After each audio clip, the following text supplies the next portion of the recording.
നമസ്കാരം.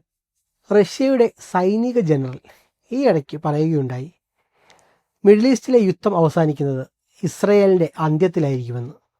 എന്താണ് അദ്ദേഹം അങ്ങനെ പറയാനുള്ള കാരണം? റഷ്യയുടെ ജനറൽ ആയിട്ടുള്ള ആപ്തി അലാവുദ്ദീനോവ് എന്ന് പറയുന്ന ആൾ, അദ്ദേഹം ഒരു ഉന്നതനായ കമാൻഡറാണ്. റഷ്യയുടെ സൈനിക നയതന്ത്രങ്ങളിലും അതുപോലെ തന്നെ പൊളിറ്റിക്കലായിട്ടുള്ള കമാൻഡിലും ഡയറക്റ്റ്ലി ഉള്ളൊരു വ്യക്തിയാണ്. എന്ന് പറഞ്ഞാൽ പുടിൻ്റെ കീഴിൽ പ്രവർത്തിക്കുന്ന ഏറ്റവും ഉന്നതരായിട്ടുള്ള ജനറൽസ് ഒരാളാണ് അദ്ദേഹം. കുറച്ചുകൂടെ കൃത്യമായിട്ട് പറഞ്ഞാൽ, ഔദ്യോഗിക വാർത്താമാധ്യമങ്ങളുടെ മുന്നിൽ പ്രത്യക്ഷപ്പെടാൻ അവകാശമുള്ള വ്യക്തി, അങ്ങനെ റഷ്യയുടെ നയങ്ങൾ പറയാൻ പറ്റുന്ന ഒരു സ്റ്റേച്ചറുള്ള ഒരാൾ എന്ന് വേണം പറയാൻ. എല്ലാവർക്കും പറ്റില്ല. എല്ലാ പട്ടാളക്കാരും വന്നിട്ട് റഷ്യ ഇന്നതാണ് ചെയ്യുന്നത് എന്ന് പറയാൻ പറ്റില്ല. ഒന്നീ പറഞ്ഞ പുടിനായിരിക്കണം, പുടിൻ്റെ സെക്രട്ടറി ആയിരിക്കണം, പുടിൻ്റെ വിദേശകാര്യമന്ത്രിയോ വിദേശകാര്യ സെക്രട്ടറി ആയിരിക്കണം, അല്ലെങ്കിൽ മിലിറ്ററി ചീഫ് തുടങ്ങിയിട്ടുള്ളവരായിരിക്കണം. അപ്പോൾ അത്തരം ഒരു ഗണത്തിൽ വരുന്ന ആളാണ് ഈ ജനറൽ അലാവുദ്ദീനോവ് എന്ന് പറയുന്നത്. അദ്ദേഹം ഒരു കാര്യം വ്യക്തമായിട്ട് പറഞ്ഞു. അദ്ദേഹം പറഞ്ഞത് ശരിയാണ്, നമ്മൾ കേൾക്കുമ്പോൾ നേരിട്ട് തോന്നുന്നത് ഇസ്രായേൽ ഭൂമത്തിൽ നിന്നില്ലാണ്ടാവും.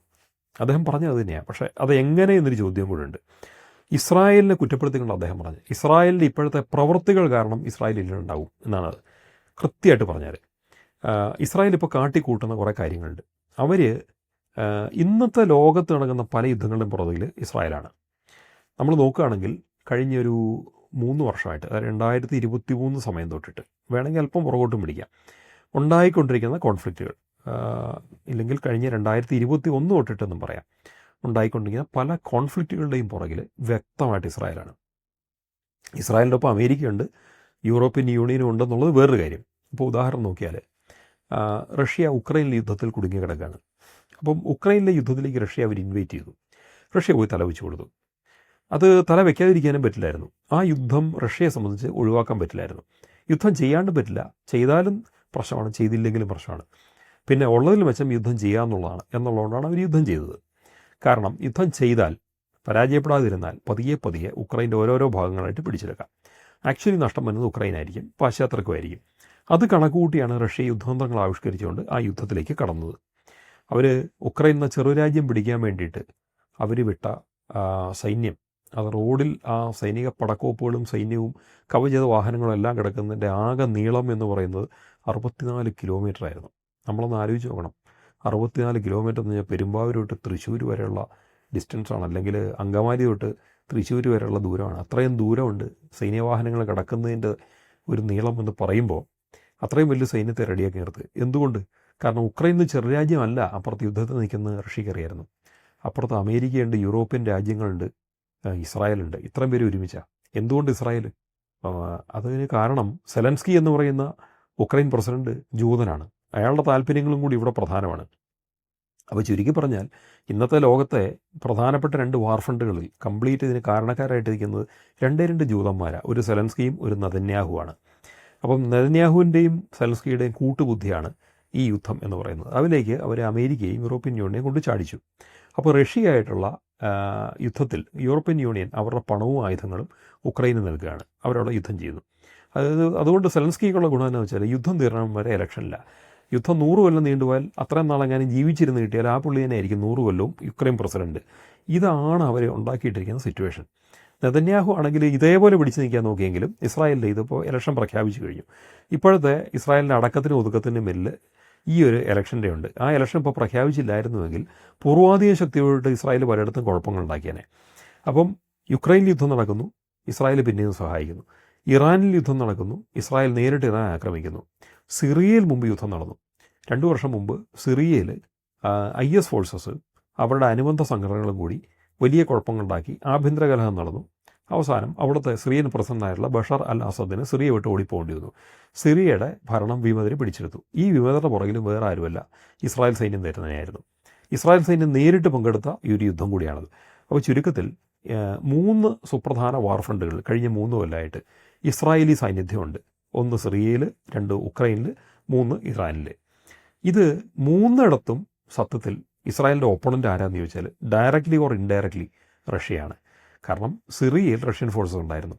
റഷ്യയുടെ പട്ടാളക്കാർ നേരിട്ടുണ്ടായിരുന്ന സ്ഥലമാണ് സിറിയ. അവിടെ റഷ്യൻ പട്ടാളക്കാരെ ആക്രമിച്ചത് വേറെ ആരുമല്ല, ഇസ്രായേലുകളാണ്.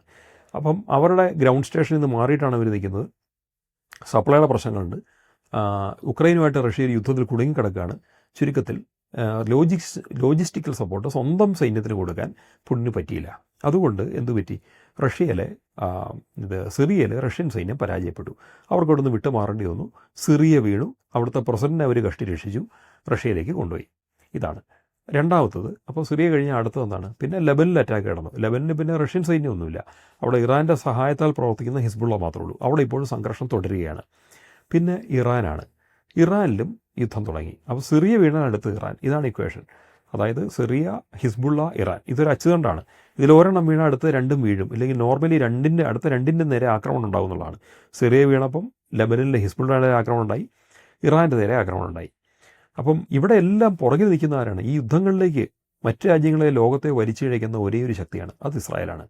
യുദ്ധങ്ങൾ ലോകത്ത് കഴിഞ്ഞ 5 വർഷമായിട്ട് നടക്കുന്ന പ്രധാനപ്പെട്ട സംഘർഷങ്ങളുടെ മുഴുവൻ പുറകിൽ ഇസ്രായേലാണ്. അതിന് അത്രയും യുദ്ധങ്ങൾ നടക്കുമ്പോൾ ഇസ്രായേലിന് അതിൻ്റെ ഗുണങ്ങളുണ്ടാവും. കാരണം അവരുടെ ആയുധ കമ്പനികൾക്ക് ആയുധങ്ങൾ വിൽക്കാൻ പറ്റുന്നു. ലോകത്ത് പലയിടത്തും ജൂതന്മാരുടമയുള്ള ഡീപ് സ്റ്റേറ്റിൻ്റെ ആയുധ കമ്പനികൾ തന്നെയാണ് ഉള്ളത്. ഇവിടെ പ്രൊഡക്ട്സ് വിൽക്കപ്പെടുന്നു. ഇതാണ് ഇതിൻ്റെ സാമ്പത്തിക താല്പര്യം എന്ന് പറയുന്നത്. ഇതിനു വേണ്ടി അവർ പല പല കുഴപ്പങ്ങളും ഉണ്ടായിക്കൊണ്ടിരിക്കുകയാണ്. പിന്നെ നെതന്യാഹുവിന് അധികാരത്തിൽ നിന്ന് ഇറങ്ങാൻ വയ്യ. ദേശീയത വികാരങ്ങൾ ഉണർത്തി അടുത്ത തിരഞ്ഞെടുപ്പിൽ ജയിക്കണം. ഇതും അയാളുടെ ഒരു തന്ത്രമാണ്. അത് തന്നെ വിജയിക്കുമല്ലോ എന്ന് പ്രത്യേകിച്ച് ഉറപ്പൊന്നുമില്ല. എന്തായാലും ഇത്രയധികം തന്ത്രങ്ങൾ ഒരു നെതന്യാഹു ഇസ്രായേലും കൂടെ ഇറക്കുമ്പോൾ അറ്റ്ലീസ്റ്റ് ഇതിങ്ങനെ മുന്നോട്ട് പോയാൽ ഇനി എന്ത് സംഭവിക്കും എന്നൊരാൾ പറയണ്ടേ. അതാണ് റഷ്യ പറഞ്ഞത്, അഥവാ റഷ്യയുടെ ജനറൽ പറഞ്ഞത്. അയാൾ പറഞ്ഞതാണ്, ഇസ്രായേൽ ശ്രമിക്കുന്നത് റഷ്യയായിട്ടൊരു യുദ്ധത്തിന് വേണ്ടിയിട്ട് നാറ്റോ ഫോഴ്സസിനെ അമേരിക്കയും ഇസ്രായേൽ പുഷ് ചെയ്തുകൊണ്ടിരിക്കുകയാണ്, സമ്മർദ്ദപ്പെടുത്തിക്കൊണ്ടിരിക്കുകയാണ്. ഇത് അവസാനിക്കുന്നത് ഇസ്രായേലിൻ്റെ വിനാശത്തിലായിരിക്കും എന്നാണ് പറഞ്ഞത്. കൃത്യമായിട്ട് ഏതാനും വർഷങ്ങളായിട്ട് അവർ ശ്രമിക്കുന്നത് വേറൊന്നുമല്ല, റഷ്യയെ തകർക്കാൻ. എന്തിന് റഷ്യയെ തകർക്കണം?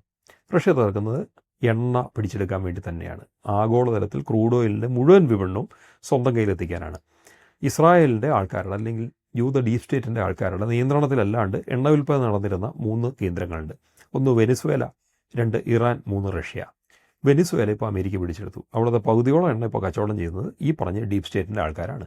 ഇറാൻ പിടിക്കാൻ പറ്റിയിട്ടില്ല. അതുകൊണ്ട് ഇറാനെതിരെ ഉപരോധം. ഞങ്ങളെക്കൊണ്ട് പറ്റിയില്ലെങ്കിൽ നിങ്ങൾ വിൽക്കണ്ട, ഞങ്ങൾ വിറ്റോളാം, നിങ്ങൾ വിൽക്കേണ്ടെന്നാണ് പറയണേ.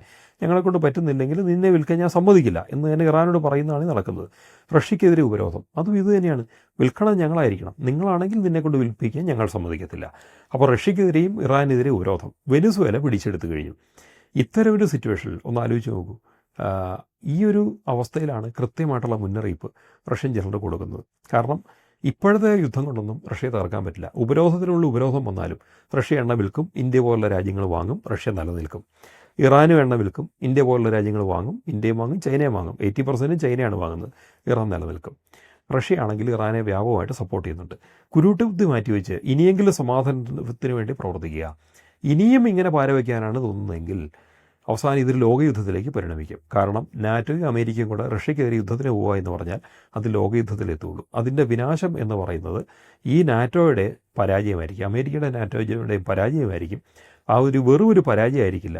ഇതിനെല്ലാം പുറകെ കിടന്ന് കളിക്കുന്ന ഇസ്രായേൽ എന്ന രാജ്യത്തെ ഇല്ലാണ്ടാക്കേണ്ട ചുമതല കൂടി റഷ്യയ്ക്ക് ഏറ്റെടുക്കേണ്ടി വരും. അത് റഷ്യ കൃത്യമായിട്ട് പറയുകയാണ്. കാരണം 3 വാർ ഫ്രണ്ടിൽ റഷ്യക്കെതിരെ യുദ്ധം ചെയ്യുന്നു. റഷ്യയുടെ സൈന്യം സിറിയയിലുണ്ടായിരുന്നു, സിറിയയെ പ്രൊട്ടക്റ്റ് ചെയ്യാനുണ്ടായിരുന്നു. അവരോട് ഒരു കുഴപ്പമില്ലാണ്ടിരിക്കുമായിരുന്നു. അപ്പോഴാണ് ഇസ്രായേലുകളുടെ ആക്രമണം വന്നത്. റഷ്യ അവിടെ യുദ്ധം നേരിട്ടു. ഇറാന് ധാരാളം സൈനികവും ലോജിസ്റ്റിക്കുമായിട്ടുള്ള സപ്പോർട്ട് റഷ്യ കൊടുക്കുന്നതാണ്. അവിടെ ഇപ്പോൾ കൂടുതൽ കൊടുക്കേണ്ട അവസ്ഥയായി. റഷ്യയെ സംബന്ധിച്ച് പണച്ചെലവുണ്ട്. ഇങ്ങനത്തെ അവസ്ഥയിൽ ഇറാനിലും പരോക്ഷമായിട്ട് റഷ്യ യുദ്ധം ചെയ്യുകയാണ്. ഉക്രൈനിൽ നേരിട്ട് തന്നെ യുദ്ധം ചെയ്യുന്നു. ഈ അവസ്ഥയിലേക്ക് റഷ്യയെ കൊണ്ട് ചാടിച്ചതിന് പുറകിൽ ഇസ്രായേലിൻ്റെ കറുത്ത കരങ്ങൾ തന്നെയാണ്. ഇത് അംഗീകരിക്കാൻ റഷ്യ തയ്യാറല്ല. ഇത് അംഗീകരിക്കില്ല. ഇങ്ങനെ പോയാൽ നിങ്ങളെ ഞങ്ങൾക്ക് ഇല്ലാണ്ടാക്കേണ്ടി വരും എന്ന് കൃത്യമായിട്ട് പറയുകയാണ്.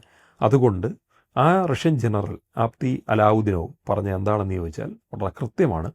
ഈ കളി തുടർന്നാൽ ഇസ്രായേൽ ഉണ്ടാവില്ല, ഈ ഭൂമുഖത്തുണ്ടാവില്ല. അത് സത്യമാണ്, സംഭവിക്കുകയും ചെയ്യും.